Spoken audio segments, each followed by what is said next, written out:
Ma sœur s'est moquée de moi à son mariage devant 300 invités, croyant m'avoir complètement humilié. Mais au moment où le marié est descendu et m'a tendu le microphone, chaque sombre secret a été exposé, la faisant s'effondrer devant tout le monde. Le microphone a tout révélé. Debout devant 300 invités, ma propre sœur m'a montré du doigt et a ricané le jour de son mariage. Elle pensait avoir orchestré mon humiliation ultime. Elle ne réalisait pas que son nouveau mari était sur le point de me tendre le microphone et le pouvoir absolu de détruire sa vie parfaite. Grandir dans la maison Gallagher signifiait apprendre sa place très tôt. Stéphanie était le soleil, et le reste d'entre nous avait juste la chance d'être pris dans son orbite. Si je ramenais à la maison un bulletin avec des notes parfaites, Stéphanie annonçait opportunément qu'elle avait intégré l'équipe principale des Pom-Pom Girls, et mes réussites académiques étaient instantanément englouties par l'enthousiasme pour son nouvel uniforme. Ma mère, Barbara, et mon père, Richard, ne voyaient jamais ses défauts. Pour eux, Stéphanie était simplement pleine d'entrain ou passionnée. Pour moi, elle était un cauchemar. Je suis Carla, la sœur cadette de 2 ans et le souffre-douleur désigné de la famille. Pendant que Stéphanie était occupée à cultiver sa réputation de reine du bal de promotion locale, j'étais la fille silencieuse dans le coin, lisant des livres et essayant de rester en dehors des tirs croisés. L'intimidation n'était pas toujours physique. C'était une guerre psychologique. Stéphanie avait le don de trouver votre insécurité la plus profonde et de l'utiliser comme une arme avec un sourire doux et innocent. Je me souviens quand j'avais 14 ans et que je luttais contre une acné sévère. Stéphanie m'a offert une boîte magnifiquement emballée pour Noël. À l'intérieur, il y avait un correcteur de teint de force industrielle et un miroir avec une note manuscrite qui disait « Pour les cratères, avec amour, Steph ». Mes parents ont ri et ont appelé cela des taquineries entre sœurs. J'ai pleuré jusqu'à m'endormir. Quand nous sommes devenus adultes, je pensais que la distance géographique me sauverait.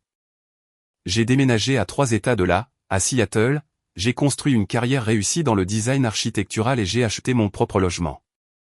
J'étais profondément fier de la vie indépendante que je m'étais forgée.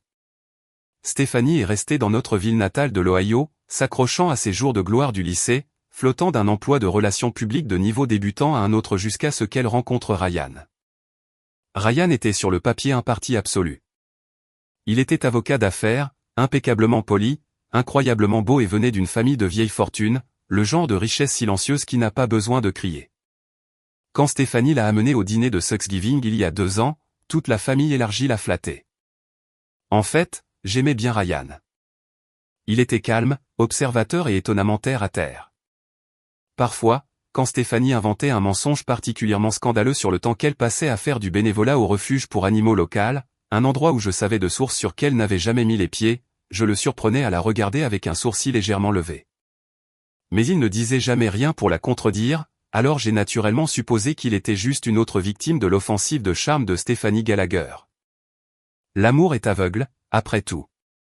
Puis sont venues les fiançailles. Ce fut un spectacle massif, largement documenté sur Instagram, avec un flash mob embauché et un diamant sans défaut de 6 carats. À la minute où la bague a glissé sur son doigt, la phase de la mariée tyrannique n'a pas seulement commencé. Elle a explosé. J'ai reçu ma demande de demoiselle d'honneur par la poste peu de temps après. C'était un puzzle en bois personnalisé qui, une fois assemblé, disait « J'ai besoin de quelqu'un pour me mettre en valeur. Sois ma demoiselle d'honneur. » Du Stéphanie classique, un compliment à double tranchant enveloppé dans une obligation familiale. J'ai sérieusement envisagé de refuser. Mon thérapeute me l'a certainement conseillé, mais Barbara m'a appelé en larmes, me suppliant de simplement maintenir la paix. C'est son jour spécial, Carla. Ne sois pas égoïste et ne gâche pas cela pour elle, avait-elle plaidé, utilisant sa manœuvre de culpabilisation préférée. Alors, contre mon meilleur jugement, j'ai cédé. La planification du mariage fut une leçon de maître en torture financière et émotionnelle. Stéphanie a choisi des robes de demoiselle d'honneur d'une nuance très spécifique et nauséabonde de chartreuse fluorescente. Pour aggraver les choses, elle a exigé que les robes soient faites d'un satin bon marché et non respirant qui collait à chaque défaut perçu. Son raisonnement ? C'est de la haute couture. Carla, je ne m'attendrai pas à ce que tu comprennes puisque tu vis dans des chemises en flanelle surdimensionnées. Les autres demoiselles d'honneur, Jessica et Lorraine, 2 des clones de filles méchantes identiques de Stéphanie du lycée, ont hoché la tête avec un accord véhément malgré le fait qu'elles ressemblaient elles-mêmes à des surligneurs fluorescents. Financièrement, Stéphanie nous a saigné à blanc. Il y a eu l'enterrement de vie de jeune fille de 5 jours à Cabo-San-Lucas, où j'ai été forcé de dormir sur un canapé convertible bosselé pendant que Stéphanie et ses amis prenaient les lits géants. Il y a eu la somptueuse fête prénuptiale à Manhattan, les essais de coiffure et de maquillage obligatoires qui ont coûté des centaines de dollars, et les cadeaux de liste de mariage interminables. J'ai atteint le plafond d'une carte de crédit juste en essayant de suivre le rythme. Chaque fois que j'essayais de fixer une limite raisonnable, Stéphanie piquait une crise monumentale, et Barbara intervenait pour me réprimander d'avoir causé un stress inutile à ma sœur. La seule grâce salvatrice pendant ces 9 mois atroces a été Ryan. Lors des rares réunions de famille que nous avons eues, il intervenait subtilement quand Stéphanie devenait trop vicieuse. Une fois, lors de la fête de fiançailles, quand Stéphanie critiquait bruyamment mon poids devant le traiteur, Ryan a doucement interrompu, m'a tendu un verre de vin millésimé coûteux et a demandé mon opinion professionnelle sur les plafonds voûtés du lieu. C'était un petit geste discret, mais cela signifiait tout. J'ai commencé à me demander pourquoi un homme aussi intelligent et perspicace que lui épousait une vipère comme elle. Je me suis dit qu'il voyait juste un côté plus doux d'elle qu'elle cachait au reste d'entre nous. J'avais complètement tort. Le jour du mariage est arrivé, apportant avec lui un violent orage d'été qui correspondait parfaitement à l'atmosphère chaotique à l'intérieur de la suite nuptiale. Nous étions dans un country club opulent, entouré de vastes terrains de golf et de lustres en cristal dégoulinant. Stéphanie était dans son élément absolu, aboyant des ordres tyranniques aux maquilleurs et criant sur le pauvre organisateur de mariage parce que les roses blanches des centres de table avaient trop de jaune en leur centre. Je me suis assis silencieusement dans le coin dans ma monstruosité chartreuse fluorescente, sirotant de l'eau du robinet tiède et priant pour que minuit arrive. Tante Denise, la sœur de mon père et la seule autre personne saine d'esprit dans notre famille élargie, s'est penchée vers moi. Elle portait un tailleur pantalon bleu marine de bon goût et un sourire compatissant. « Tu ressembles à un bâton lumineux fluorescent, chérie », a-t-elle chuchoté doucement. « Mais tu as quand même réussi à le porter mieux que la mariée. » J'ai serré sa main en signe de gratitude silencieuse. La cérémonie en elle-même était indéniablement belle. Si vous pouviez réussir à ignorer le fait que Stéphanie avait insisté pour écrire ses propres vœux, qui s'était d'une manière ou d'une autre transformé en un monologue complaisant de 15 minutes sur ses propres meilleures qualités, et à quel point Ryan était chanceux de l'avoir attrapé. Les vœux de Ryan, en contraste frappant, ont été brefs, presque professionnels.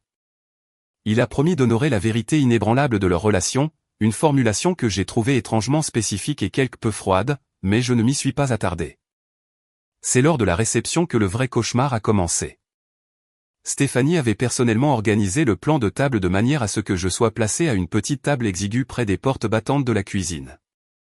J'ai été posté aussi loin du cortège nuptial qu'il était physiquement possible de l'être, assise avec des parents âgés éloignés et malentendants et les accompagnateurs des collègues de travail. C'était une insulte flagrante et calculée, mais j'ai ravalé ma fierté, j'ai picoré mon poulet sec de traiteur et j'ai attendu que les discours habituels se terminent pour pouvoir m'éclipser discrètement dans la nuit. Normalement, la demoiselle d'honneur principale prononce un discours, mais Stéphanie avait hardiment déclaré qu'elle ne voulait pas de demoiselle d'honneur principale parce que personne ne pouvait décemment se tenir sur un pied d'égalité avec elle. Au lieu de cela, elle a décidé qu'elle ferait un discours sur ces demoiselles d'honneur, à peine voilées comme un remerciement sincère. Elle s'est levée gracieusement, tapotant une cuillère en argent contre sa flûte à champagne en cristal. La salle caverneuse de 300 invités est devenue complètement silencieuse. Elle était radieuse dans sa robe de créateur en soie sur mesure, l'énorme diamant à son doigt accrochant la lumière des projecteurs. « Merci à tous d'être venus », a-t-elle ronronné dans le microphone, sa voix résonnant parfaitement dans le système audio de pointe. « Je veux prendre un moment pour remercier mes filles, Jessica, Lorraine. Vous êtes mes rocs absolus. Je n'aurais pas pu survivre à cela sans vous. » Elle a fait une pause, ses yeux balayant la pièce sombre jusqu'à ce qu'ils se verrouillent sur moi, assise près des portes de la cuisine dans ma robe verte luminescente. Un sourire lent et malveillant s'est répandu sur son visage parfaitement modelé. Et bien sûr, je dois remercier ma sœur, Carla. Le préposé au projecteur, suivant clairement des instructions préalablement arrangées, a littéralement braqué un énorme faisceau de lumière blanche aveuglante sur ma table. J'ai cligné des yeux, exposé et désorienté. Carla, a dit Stéphanie, sa voix dégoulinante d'une sympathie fausse et mielleuse. Cela signifie tellement que tu aies pris l'avion pour venir ici malgré tes graves difficultés financières. Je sais que payer pour cette magnifique robe a dû être très dur avec un salaire de designer en difficulté, surtout depuis que ta dernière entreprise t'a licencié, n'est-ce pas? Mon estomac est tombé directement dans mes talons. Je n'avais pas été licencié. J'avais hardiment démissionné pour créer mon propre cabinet indépendant. C'était un acte de foi profondément personnel et terrifiant que j'avais partagé en stricte confidence avec ma mère. Barbara avait apparemment fourni la version déformée de cela directement à Stéphanie juste pour lui donner des munitions. Et je veux juste dire, a poursuivi Stéphanie, sa voix s'élevant théâtralement pour que chaque personne puisse entendre. J'espère vraiment qu'attraper le bouquet ce soir t'apportera enfin de la chance. Dieu sait que tu en as désespérément besoin après ce qui s'est passé avec David. Un halètement collectif et vif a parcouru la pièce. David était mon ancien fiancé qui m'avait trompé avec une collègue il y a 3 ans, une semaine avant que notre propre mariage ne soit censé avoir lieu. C'était une blessure dévastatrice qui avait nécessité des années de thérapie intense pour même commencer à guérir. Elle exposait mon traumatisme le plus profond, ma plus grande humiliation, devant des centaines de personnes, le présentant comme une petite anecdote drôle et pitoyable pour se donner l'air d'une sœur aînée bienveillante et accomplie. Des rires cruels ont éclaté à la table d'honneur. Jessica et Lorraine gloussaient de manière incontrôlable derrière leurs mains manucurées. Puis je l'ai entendu. Stéphanie riait. Un ricanement fort, bruyant et triomphant qui résonnait sur les plafonds voûtés de la salle de bal. J'ai regardé la table de mes parents. Barbara et Richard étaient assis là, l'air légèrement mal à l'aise, mais aucun d'eux n'a fait le moindre geste pour l'arrêter ou me défendre. Je me suis figé, complètement paralysé par l'ampleur absolue de l'humiliation. Mon visage brûlait, des larmes de colère piquaient le coin de mes yeux. Je voulais que le parquet ciré s'ouvre et m'engloutisse tout entière. J'ai agrippé les bords de ma chaise avec des jointures blanches, me préparant à me lever et à courir par les portes arrière dans la tempête. Mais avant que je puisse bouger un muscle, l'atmosphère à la table d'honneur a radicalement changé. Ryan s'est levé. Il n'avait pas l'air en colère. Il avait l'air remarquablement, atrocement calme. Il a marché lentement vers Stéphanie, qui essuyait encore une larme d'allégresse de son œil, et a placé doucement mais fermement sa grande main sur le microphone qu'elle tenait. « À mon tour, chérie », a-t-il dit, sa voix douce, grave et stable. Stéphanie a cligné des yeux vers lui, surprise mais docile, désireuse de jouer l'épouse dévouée. « Bien sûr, mon amour. Dis-leur à quel point tu m'aimes. » Ryan a pris le microphone de son emprise. Il a regardé sa nouvelle épouse, puis l'océan de visages perplexes, et finalement son regard perçant s'est posé sur moi. Il a soutenu mon regard pendant une longue et lourde seconde. Il n'y avait aucune pitié dans son expression. Il n'y avait qu'une résolution froide et dure. Stéphanie est une conteuse incroyable, a commencé Ryan, sa voix retentissant dans la pièce silencieuse, imposant une autorité absolue. Elle a un vrai talent unique pour souligner les défauts et les vulnérabilités des autres. Mais elle a opportunément oublié de raconter quelques histoires intéressantes la concernant. Le sourire suffisant de Stéphanie a vacillé instantanément. « Ryan, qu'est-ce que tu fais ?» a-t-elle chuchoté assez fort pour que le microphone capte la panique dans sa voix. Ryan l'a complètement ignoré. Il a plongé la main dans la poche intérieure de sa veste de smoking noir sur mesure et a sorti un élégant téléphone intelligent noir. Il n'a pas regardé l'écran. Il l'a simplement tenu haut pour que toute la pièce puisse le voir. Par exemple, a dit Ryan, faisant les 100 pas lentement et délibérément derrière la table d'honneur. Stéphanie adore parler d'honnêteté et de vérité. Mais elle n'a pas mentionné l'honnête vérité sur l'endroit où elle se trouvait le week-end dernier pendant sa soi-disant retraite de yoga silencieuse. La pièce était d'un silence de mort. On pouvait entendre la pluie fouetter les fenêtres du sol au plafond. Barbara a poussé un petit gémissement confus depuis la table familiale. Ryan, arrête ça tout de suite, a sifflé Stéphanie, son visage se vidant de toute couleur, laissant son maquillage lourd paraître criard. L'arrogance avait complètement disparu, remplacée par une terreur brute et pure. Ryan s'est tourné pour la regarder, son expression totalement indéchiffrable et absolument dépourvue d'amour. Puis il a regardé la foule, a de nouveau fixé son attention sur moi près des portes de la cuisine, et a fait l'impensable. Il a descendu les marches de la table d'honneur surélevée, a navigué à travers l'océan d'invités choqués et silencieux, et s'est arrêté juste devant ma table exiguë. Il m'a tendu le microphone. « Carla » a dit Ryan, sa voix claire comme du cristal et assez forte pour que toute la pièce entende sans les haut-parleurs. Je crois que tu as un courrier électronique d'un homme nommé Greg Sullivan que tu pourrais vouloir lire à la salle. Je te l'ai transféré il y a exactement 5 minutes. Mon téléphone, posé dans ma pochette sur la table, a vibré violemment. Mon cœur battait contre mes côtes comme un oiseau piégé. Toute la salle de bal remplie de notre famille, des riches associés de Ryan et des amis superficiels de Stéphanie, retenait son souffle collectif. Le silence était si absolu qu'il en était assourdissant. J'ai lentement ouvert mon sac à main et j'ai sorti mon téléphone.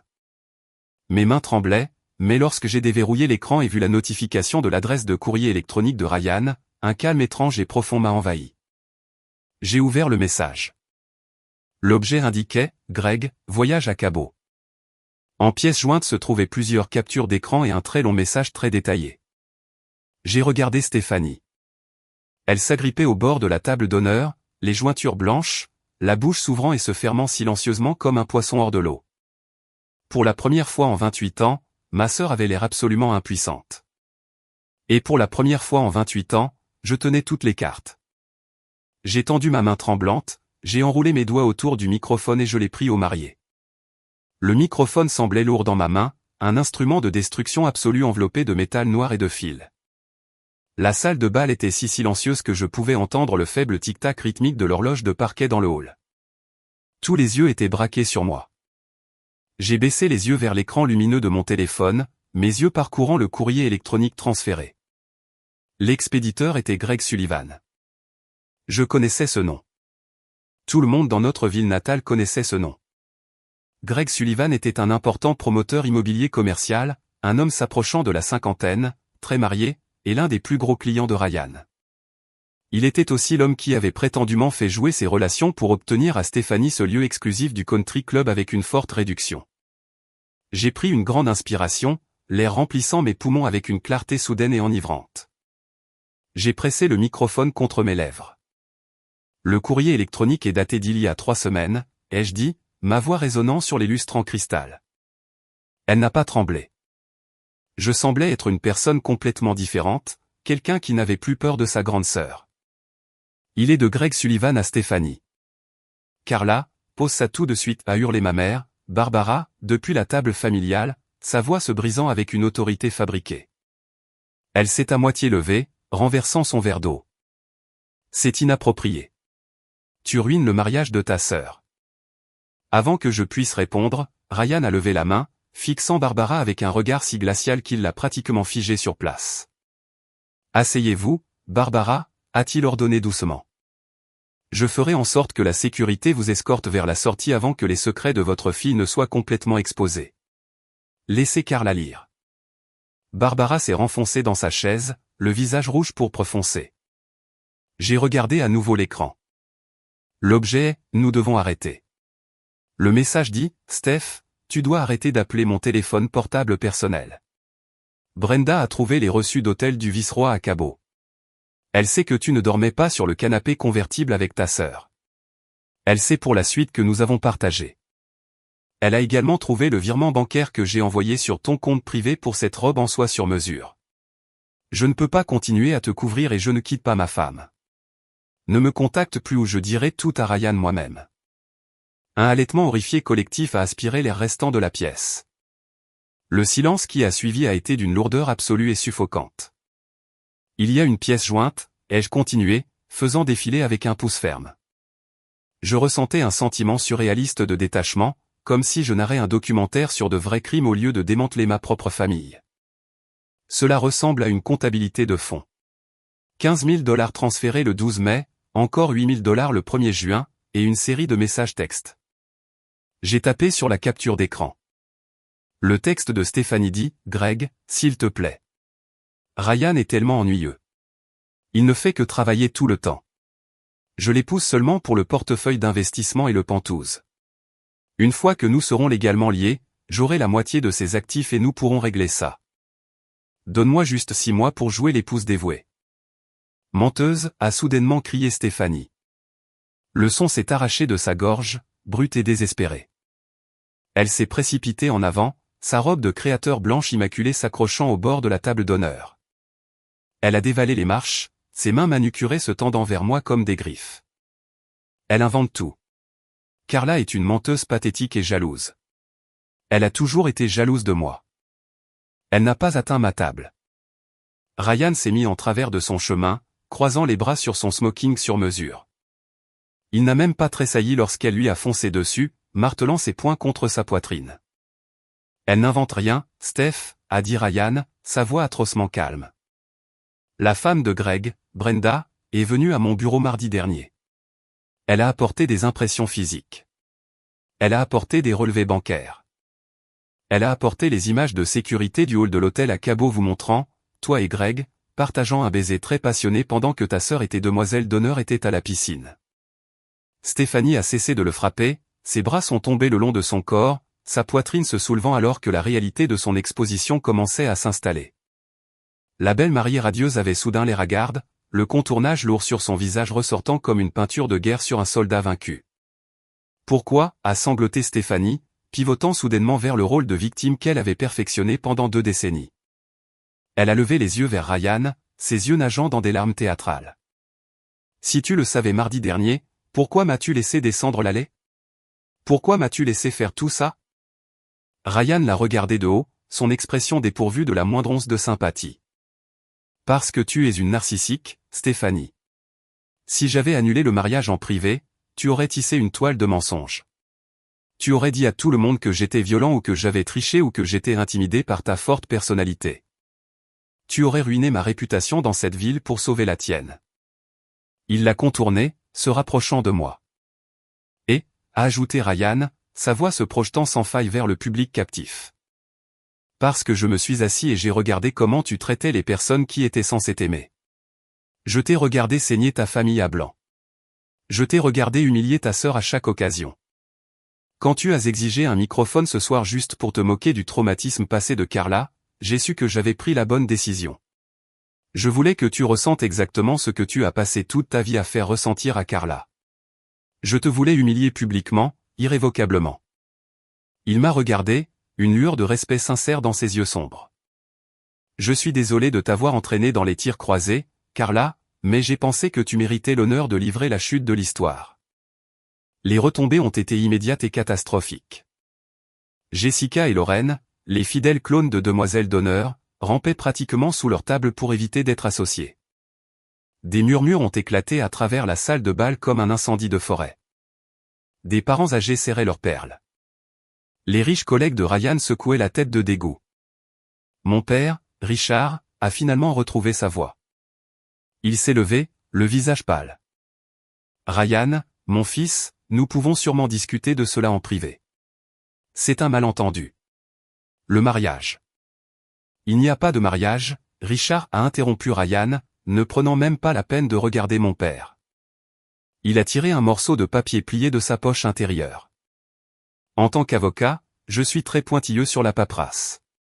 La licence de mariage nécessite la signature de la mariée, du marié et de l'officiant après la cérémonie pour être juridiquement contraignante.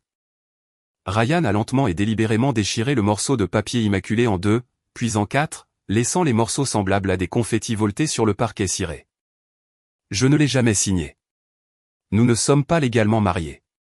Ce n'était rien de plus qu'une production théâtrale avec traiteur très coûteuse. Stéphanie a laissé échapper un son qui était à moitié un gémissement, à moitié un cri perçant. Elle est tombée à genoux, la soie luxueuse de sa robe financée illicitement s'amassant autour d'elle sur le sol. Mais tu ne peux pas, a crié Stéphanie. Le pantouse. Mes affaires. Où suis-je censé aller?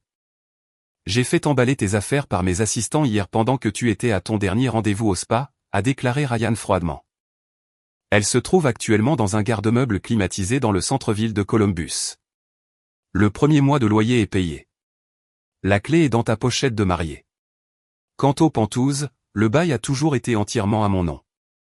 Le portier a déjà reçu l'instruction de ne pas te laisser monter. La nature méticuleuse et calculée de la vengeance de Ryan était à couper le souffle. Il ne l'avait pas seulement exposé. Il avait systématiquement démantelé toute l'infrastructure de sa vie parasitaire. Et le country club, a gémi Barbara, courant s'agenouiller à côté de son enfant chéri en sanglots. Les derniers paiements des fournisseurs, le bar à volonté.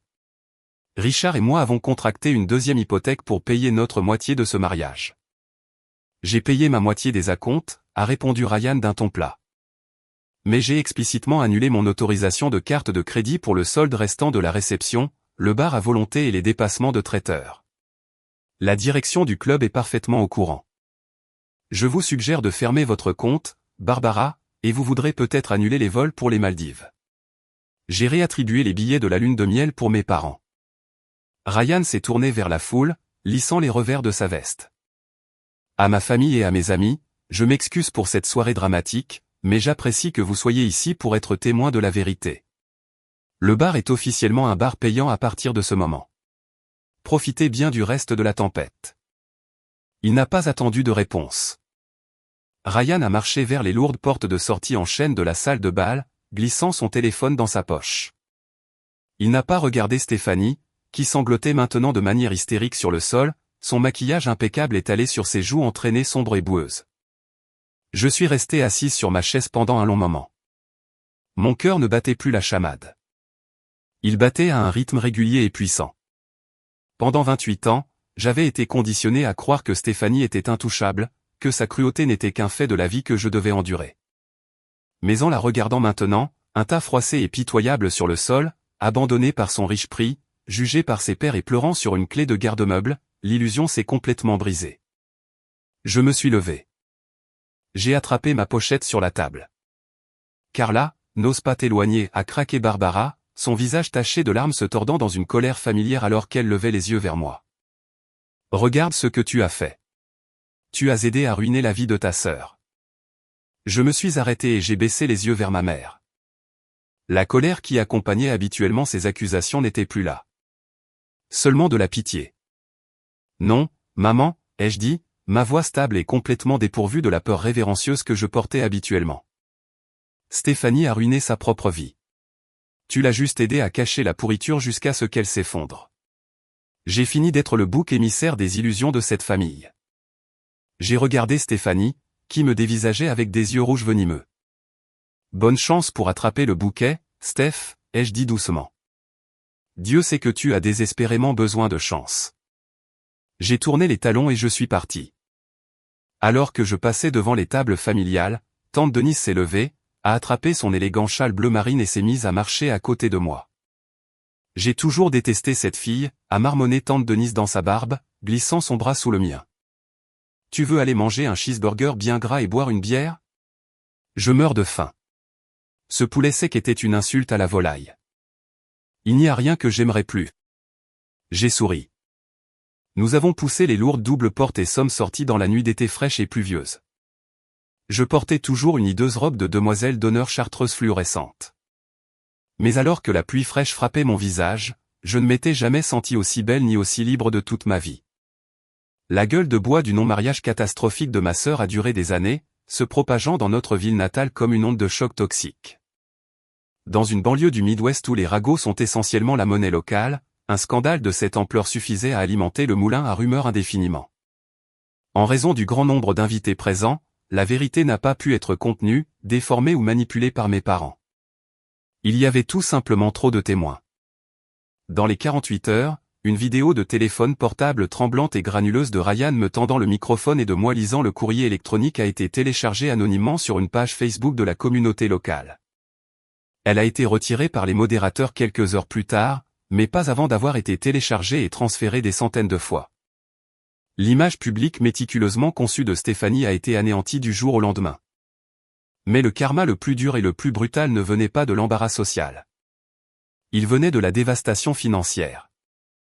Sans la richesse considérable de Ryan pour absorber les coûts gonflés de l'événement, les fournisseurs se sont abattus sur mes parents comme des vautours. Le country club a poursuivi Barbara et Richard pour le solde restant de la réception, ce qui, en tenant compte de la note du bar à volonté qui avait été accumulée avant l'annonce de Ryan, s'élevait à des dizaines de milliers de dollars.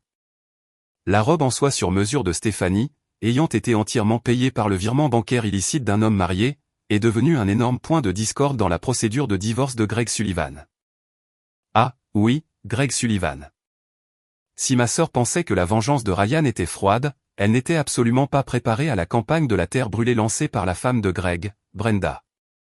Brenda était une femme qui ne tolérait pas les imbéciles, et elle n'allait certainement pas laisser une mondaine en herbe de la vingtaine s'en tirer indemne après avoir essayé de détruire son foyer.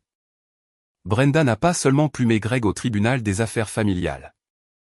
Elle a utilisé son vaste réseau de propriétaires d'entreprises locales prospères pour s'assurer que Stéphanie devienne pratiquement inemployable dans notre région des Trois États. Chaque agence de relations publiques, chaque agence de marketing, chaque boutique à laquelle Stéphanie postulait rejetait mystérieusement son curriculum vitae. Personne ne voulait de la responsabilité d'embaucher la femme qui avait publiquement implosé à l'hôtel du Country Club.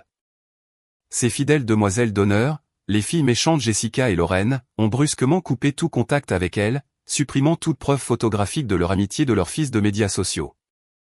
Elles essayaient désespérément de sauver leur propre réputation en s'éloignant de la zone d'impact. 3 mois après la débâcle, la pression financière a finalement brisé mes parents.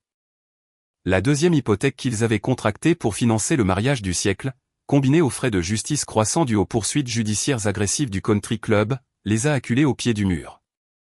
Ils ont dû vendre la maison de notre enfance, une belle et vaste maison de 4 chambres avec une véranda enveloppante que Barbara avait passé 3 décennies à décorer. Ils ont été forcés de déménager dans une maison de ville exiguë et déprimante de 2 chambres dans le quartier moins désirable de la ville. C'est pendant ce déménagement chaotique vers un logement plus petit que ma mère m'a appelé. C'était la première fois que j'entendais sa voix depuis que j'avais franchi les portes du Country Club avec tante Denise. Carla, a dit Barbara, sa voix entièrement dépouillée de son commandement hautain habituel. Elle avait l'air épuisée, frêle et remarquablement petite. Nous emballons la maison. Nous devons être partis d'ici vendredi. La tension artérielle de ton père crève le plafond. J'ai entendu parler de la maison, maman. Je suis désolé que ça en soit arrivé là, ai-je répondu, gardant ma voix neutre, utilisant chaque mécanisme d'adaptation que mon thérapeute m'avait jamais enseigné. Nous avons besoin d'un prêt, Carla, a-t-elle lâché, abandonnant toute prétention de prendre des nouvelles. Juste 20 000, juste pour éloigner les avocats afin que le salaire de ton père ne soit pas saisi. Tu as cette nouvelle entreprise à Seattle. Tu n'as pas de famille à entretenir. Tu peux te le permettre. J'ai fermé les yeux, m'adossant à ma chaise de bureau. J'ai regardé par la fenêtre la ligne d'horizon de Seattle, la pluie crépitant doucement contre la vitre. Même maintenant, après tout cela, elle donnait toujours la priorité aux dégâts de Stéphanie, s'attendant toujours à ce que je sois le filet de sécurité, exigeant toujours que je sacrifie ma stabilité durement gagnée pour subventionner leurs illusions. Non, maman, ai-je dit. C'était une phrase complète. Comment ça, non? Le soupçon d'hystérie familier s'est glissé à nouveau dans son ton. Carla, nous sommes ta famille. Stéphanie est pratiquement catatonique. Elle ne trouve pas de travail. Elle est sévèrement déprimée. Et elle vit dans notre chambre d'amis. Et un peu de compassion. Tu as eu ta vengeance. N'est-ce pas suffisant? La vengeance? J'ai laissé échapper un rire sec et sans humour. Je n'ai rien planifié de tout cela, maman. J'ai juste lu la vérité à voix haute. La vérité que vous avez tous encouragée. Vous avez fait vos choix. Vous avez financé un mensonge. Je ne vais pas ruiner mon avenir pour payer le passé de Stéphanie. Ne m'appelle plus pour de l'argent. J'ai raccroché le téléphone et bloqué son numéro. Je ne me suis pas senti coupable. Pour la première fois de ma vie, fixer une limite ne ressemblait pas à une trahison. Cela ressemblait à de la survie. 3 ans ont passé. Le silence de ma famille immédiate a été un baume de guérison profond. Sans le bruit de fond constant et épuisant des drames de Stéphanie et des voyages de culpabilité de ma mère, ma vie a commencé à s'épanouir d'une manière que je n'aurais jamais cru possible. Mon cabinet de design architectural indépendant, qui avait commencé comme un acte de foi terrifiant dans un minuscule studio loué, a connu une croissance exponentielle. J'ai embauché 2 designers débutants, j'ai déménagé dans un magnifique bureau baigné de soleil à Pioneer Square et j'ai commencé à remporter des appels d'offres pour des projets commerciaux compétitifs. Je passais mes week-ends à faire de la randonnée dans les cascades, entouré d'une famille de cœurs composée d'amis qui célébraient mes succès plutôt que de rivaliser avec eux. J'ai même recommencé à sortir avec des hommes lentement et prudemment, ayant finalement exorcisé les démons de mon traumatisme passé. Puis, un après-midi frais d'octobre, ma réceptionniste a fait retentir mon interphone pour m'annoncer que j'avais une consultation Zoom programmée avec un client potentiel de la côte Est. Ils cherchaient à réaménager leur nouveau siège social régional dans le nord-ouest du Pacifique. J'ai allumé ma caméra, ajusté mes notes et souri lorsque le flux du client s'est connecté. Assis derrière un énorme bureau en acajou, paraissant quelques années de plus, mais tout aussi impeccablement mis, se trouvait Ryan. Mon souffle s'est coupé pendant une fraction de seconde, mais je me suis rapidement reprise. Ryan m'a fait un petit sourire respectueux, hochant la tête. « Bonjour, Carla », a-t-il dit doucement. « Cela fait un moment. Votre portfolio est incroyablement impressionnant. Mon équipe des acquisitions a vivement recommandé votre entreprise pour ce projet. » Il n'a pas évoqué le mariage. Il n'a pas évoqué Stéphanie. Il n'a pas évoqué la nuit où nous avons démantelé ma famille devant 300 personnes. Nous avons passé 45 minutes à discuter de murs porteurs, de solutions d'éclairage durable et d'espaces de travail à air ouverte. Il m'a traité entièrement comme une professionnelle respectée et d'égal à égal. Alors que nous terminions l'appel et convenions d'aller de l'avant avec une proposition formelle, Ryan a fait une pause, regardant directement dans la caméra. « Je suis heureux de voir que tu t'en sors si bien, Carla », a-t-il dit doucement, la façade d'entreprise tombant pendant un bref instant. Tu as construit quelque chose de vraiment solide. J'ai dû d'abord déblayer beaucoup de débris toxiques, ai-je répondu, un petit sourire entendu se dessinant sur mes lèvres. Mais les fondations sont enfin sûres, a-t-il hoché la tête, comprenant parfaitement. Prends soin de toi, Carla. Nous avons mis fin à l'appel et je suis restée assise à mon bureau, submergée par un sentiment de clôture profond et intense. Ryan n'avait pas pris contact pour faire amende honorable ou remuer le passé. Il avait pris contact parce que j'étais véritablement le meilleur architecte pour le travail. C'était la validation silencieuse ultime. Une semaine plus tard, j'ai reçu un courrier électronique spontané de tante Denise. Elle était le seul parent avec lequel je maintenais encore un contact semi-régulier, échangeant surtout des cartes de vœux et un appel téléphonique occasionnel. Denise adorait partager les ragots de la ville natale, même si elle savait que je les demandais rarement. Son message contenait une brève mise à jour. Stéphanie travaillait actuellement au bureau du service client d'un grand magasin de bricolage local. Elle avait 31 ans, était célibataire et vivait toujours dans la minuscule et sombre deuxième chambre de la maison de ville exiguë de nos parents. Selon Denise, Stéphanie passait ses journées à se disputer agressivement avec les entrepreneurs locaux sur les politiques de retour des outils électriques, essayant toujours désespérément d'exercer une once d'autorité sur quiconque voulait bien l'écouter. Mes parents, accablés par l'âge et les dettes, étaient misérables, pris au piège dans une prison entièrement de leur propre fabrication. J'ai lu le message une fois, j'ai ressenti un bref et fugace pincement de pitié pour les personnes qu'ils avaient choisi de devenir, puis j'ai définitivement supprimé le texte. Je suis sorti de mon bureau, j'ai salué mon personnel talentueux et je suis sorti dans les rues vibrantes et animées de Seattle. Il pleuvait, mais je m'en fichais. Je n'avais pas besoin de parapluie. Je n'étais plus le bouc émissaire. Je n'étais pas la fille pleurant sur une boîte de correcteurs ou la femme humiliée dans une robe verte luminescente. J'étais l'architecte de ma propre vie. Et la vue d'ici était absolument à couper le souffle. Si vous avez apprécié cette histoire de dynamique familiale toxique et de karma ultime, veuillez appuyer sur ce bouton j'aime, la partager avec quelqu'un qui a besoin d'un rappel pour fixer des limites, et vous abonner à la chaîne pour plus de drames de la vie réelle. Appuyez sur la cloche de notification pour ne jamais manquer une publication. Avez-vous déjà eu affaire à un frère ou une sœur narcissique? Racontez-moi votre histoire dans les commentaires ci-dessous. Merci d'avoir regardé cette vidéo.